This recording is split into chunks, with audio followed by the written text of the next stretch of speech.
5 seconds.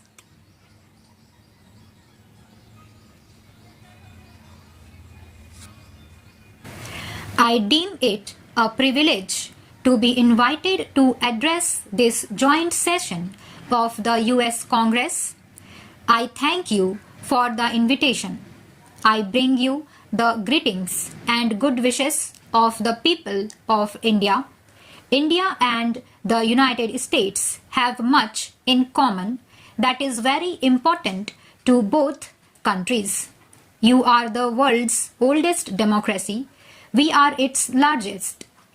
Our shared commitment to democratic values and process has been a bond that has helped us transcend differences. We admire the creativity and enterprise of the American people, the excellence of your institutions of learning, the openness of the economy, and your ready embrace of diversity. These have attracted the brightest young minds from India, creating a bridge of understanding that transcends both distance and difference between us. In addition to the values we share as democracies, there is also a convergence in our perceptions of a rapidly transforming global environment, bringing us much closer together than at any time in the past. Globalization has made the world so interdependent that none of us can ignore what happens elsewhere. Peace and prosperity are more individual than ever before in human history. As democracies, we must work together to create a world in which democracies can flourish. This is particularly important because we are today faced with new threats such as terrorism, to which democracies are particularly vulnerable. Indian democracy has been fashioned around India's civilizational ethos, which celebrates diversity. Our society today is the result of centuries of assimilation of diverse peoples and ethnic groups. All the major religions of the world are represented in India. We have a tremendous diversity of languages, customs, and traditions. The father of our nation, Mahatma Gandhi, called for universal adult franchise as early as 1931, long before India became independent. Our political leadership remained true to this commitment, and the constitution we adopted after independence enshrined democracy based on free elections and the associated principles of tolerance of dissent, freedom for political activity, protection of human rights, and the rule of law. Our first Prime Minister, Jawaharlal Nehru, addressing this very forum in 1949, acknowledged our debt to America on this score. He said that you could hear in our Constitution the echo of the great voices of the founding fathers of your republic. The real test of a democracy, how the Constitution functions on the ground.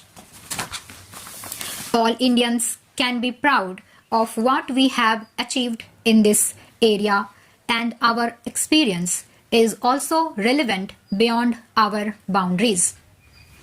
Free and fair elections are the foundation of a democracy.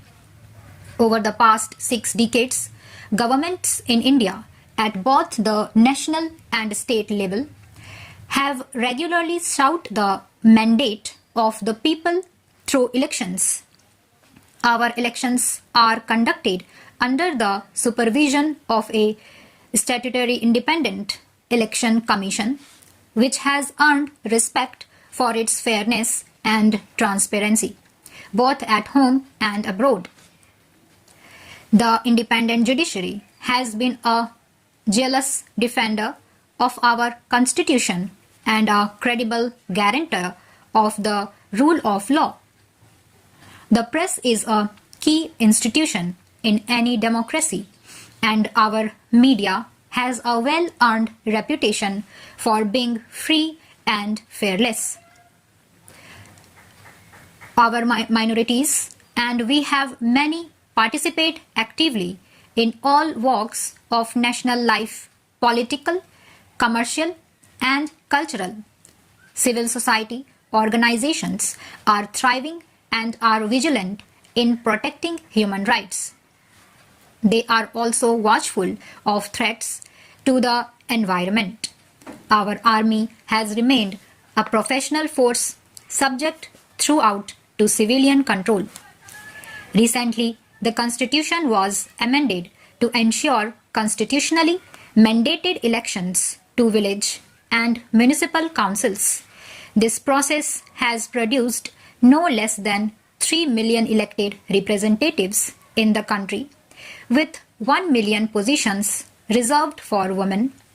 This has brought democracy closer to the people and also empowered women and promoted gender balance. Our commitment to democratic values and practices means there are many concerns and perceptions that we share with the United States. The most important common concern is the threat of terrorism. Democracy can only thrive in open and free societies. But open societies like ours are today threatened more than ever before by the rise of terrorism.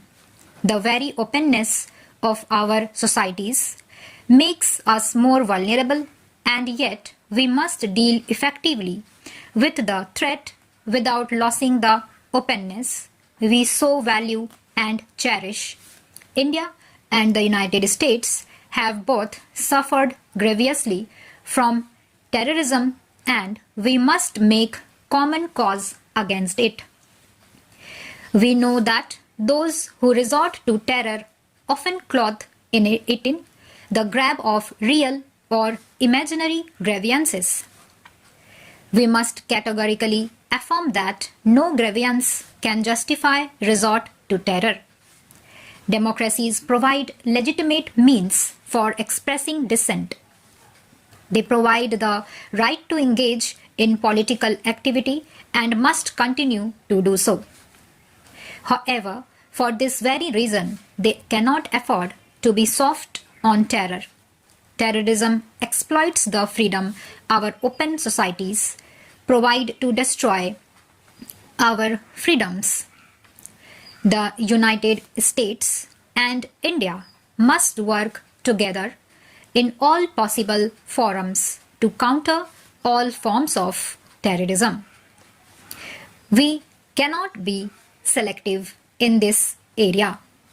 We must fight terrorism wherever it exists in the world. Stop.